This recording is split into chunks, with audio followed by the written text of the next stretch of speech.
আপনি কি কখনো ভেবে দেখেছেন যে একটা সাধারণ ঘন্টা আপনার জীবন পাল্টে দিতে পারে? একটি গ্রামে এক গরিব কিষান থাকত। তার কাছে একটা পুরনো ঘন্টা ছিল।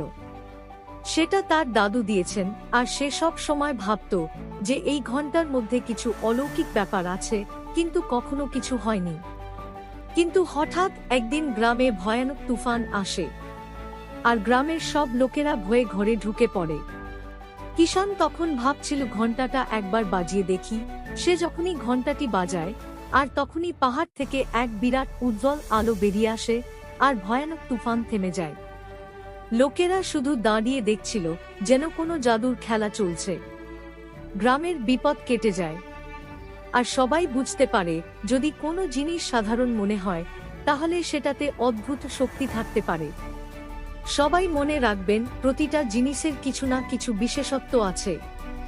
গল্পটি যদি ভালো লাগে, লাইক সাবস্ক্রাইব করবেন।